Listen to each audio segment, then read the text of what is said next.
안녕하세요. 오늘 저희가 좀 깊게 파볼 이야기는요. 삼성전자 소식입니다. 네, 삼성이 미국의 젤스라는 디지털 헬스케어 기업을 인수했다는 거죠. 맞아요. 근데 이게 그냥 기업 하나 인수했다 이런 걸 넘어서는 것 같아요. 뭐랄까 우리의 건강관리 방식 자체를 좀 바꿀 수도 있는 그런 큰 그림의 시작일 수 있다. 이런 이야기가 있더라고요. 네, 그렇죠. 이 관련 자료들을 쭉 보니까요. 삼성이 왜 하필 젤스였나, 또 젤스는 구체적으로 뭘 하는 회사인가, 그리고 삼성이 이걸로 뭘 하려는 건가, 그 커넥티드 케어라는 거요.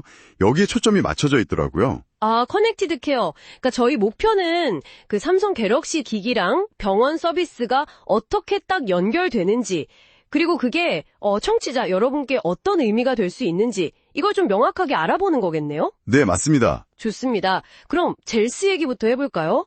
도대체 어떤 회사길래 삼성이 딱 점 찍었을까요? 젤스는요, 2016년에 시작됐어요. 미국의 프로비던스 헬스 시스템이라고 꽤 큰 병원 그룹이 있거든요. 거기서 이제 분사한 회사죠. 아, 병원에서 나왔군요. 네, 핵심 역할은 이거예요. 의사가 하나의 플랫폼 안에서 여러 디지털 헬스 솔루션 있잖아요. 앱이라던가 뭐 스마트 기기 같은 거. 이걸 환자한테 처방을 해요. 처방이요? 약 처방하듯이요? 신기하네요. 네, 그런 개념이죠. 그럼 그 처방받은 앱이나 기기에서 나오는 데이터가 있을 거 아니에요.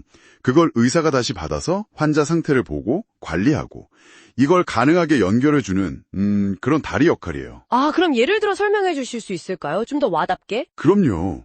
예를 들어 당뇨 환자가 있다. 그러면 의사가 젤스 플랫폼에서 혈당 관리 앱을 써보라고 권하는 거죠. 그럼 환자가 그 앱에다가 혈당이나 뭐 식단, 운동 같은 걸 기록하잖아요. 네네. 그 정보를 의사가 거의 실시간으로 보는 거예요. 보면서 아, 이분은 지금 이렇구나 하면서 피드백을 주거나 치료 방향을 조절할 수 있는 거죠. 아하. 환자 데이터를 의사가 그냥 보는 걸 넘어서 직접 진료에 활용하게 만드는 시스템. 그런 거군요. 맞습니다. 근데 이게 이미 꽤 규모가 있다면서요? 네, 그 프로비던스 병원 포함해서 미국 내 500개 넘는 병원이랑 연결돼 있고요. 또 디지털 헬스 솔루션 기업들 한 70군데 이상이랑 파트너십을 맺고 있어요. 뭐 2021년 기준으로 직원은 한 50명 남짓이었지만 투자 유치를 5,700만 달러 이상 받았으니까요. 네트워크는 꽤 탄탄하게 구축한 거죠. 아, 그 네트워크, 그게 중요했겠네요. 네, 아마 삼성이 가장 매력적으로 본 부분이 그 병원 네트워크일 겁니다. 그럼 그게 바로 삼성이 말하는 커넥티드 케어의 핵심 기반이 되는 거고요. 그렇죠. 이 커넥티드 케어라는 게 정확히 우리 청취자분들께는 어떤 의미가 될까요? 가장 쉽게 말하면요. 여러분 쓰시는 갤럭시 워치나 뭐 곧 나올 반지, 갤럭시 링 같은 거 있잖아요. 네, 심박수나 수면 패턴 같은 거 재주는 거요. 네. 거기서 측정된 데이터가 그냥 내 기록으로만 끝나는 게 아니고요. 나중에 병원 갔을 때 의사가 그 정보를 바로 볼 수 있는 뭐랄까 공식 의료 정보의 일부처럼 활용될 수 있게 만들겠다는 거예요. 아, 일상 데이터랑 병원 기록 사이의 벽을 허문다. 이런 느낌이네요. 맞아요. 정보 격차를 줄이는 거죠. 사용자 입장에서는 편리한 거 말고 또 어떤 점이 좋을까요? 아무래도 예방 중심의 건강관리가 더 강화될 수 있다는 점. 이게 클 것 같아요. 평소에 내 건강 데이터 추이를 의사가 알고 있다면 뭔가 좀 안 좋은 신호가 보일 때 더 빨리 알아챌 수도 있고 또 만성질환 같은 거 관리할 때도 훨씬 효율적이겠죠. 내가 일일이 설명 안 해도 데이터가 먼저 보여주니까요. 그러네요. 마치 그 자동차 정비소 갔는데 평소 운전 습관 데이터가 쫙 나오면 진단이 더 정확해지는 거랑 비슷하겠어요. 비슷한 비유네요. 근데 삼성 계획이 미국 시장에만 있진 않겠죠? 당연하죠. 일단 미국에서 먼저 시작하겠지만 목표는 글로벌 확장입니다. 그리고 더 나아가서는요. 이런 웨어러블 기기뿐만 아니라 뭐 냉장고나 이런 스마트 가전까지도 다 이 생태계에 연결하려는 정말 큰 그림을 그리고 있는 것 같아요. 와, 가전까지요? 대단하네요. 근데 이런 움직임이 시장 상황과도 좀 관련이 있겠죠? 요즘 디지털 헬스케어 시장이 엄청 뜨겁다고 하던데요? 네, 그냥 뜨거운 정도가 아니라 폭발적이라고 봐야죠. 예측치를 보면 2033년에는 시장 규모가 1조 6천억 달러. 이게 우리 돈으로 하면 2천조 원이 넘어요. 2천조요? 와, 상상이 안 가네요. 그렇죠. 뭐 고령화도 있고 팬데믹 거치면서 원격 의료도 늘고 AI 기술도 발전하고 여러 요인이 맞물려서 성장이 엄청 빨라지고 있어요. 그러니까 삼성 입장에서는 시기적으로도 굉장히 좋은 타이밍에 투자를 한 거죠. 그러네요.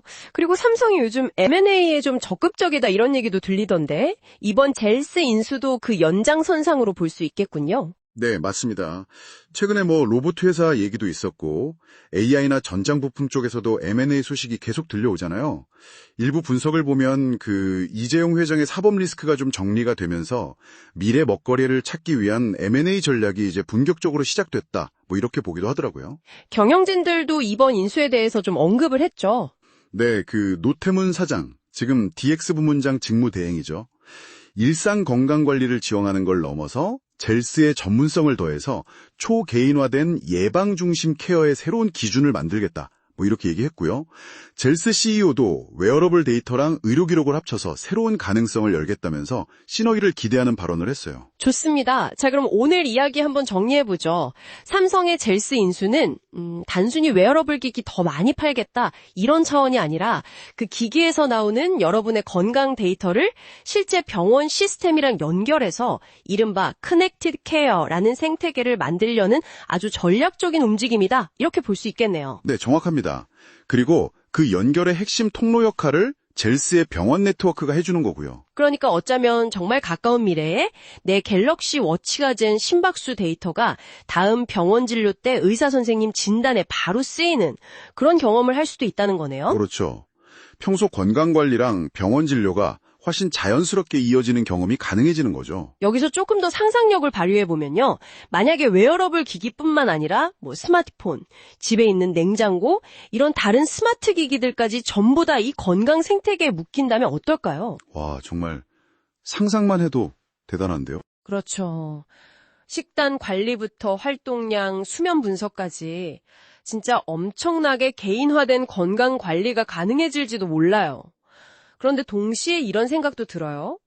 우리의 가장 민감한 정보잖아요. 건강 데이터라는 게. 과연 이 데이터가 어디까지 또 어떻게 공유되고 활용되는 게 맞는 걸까?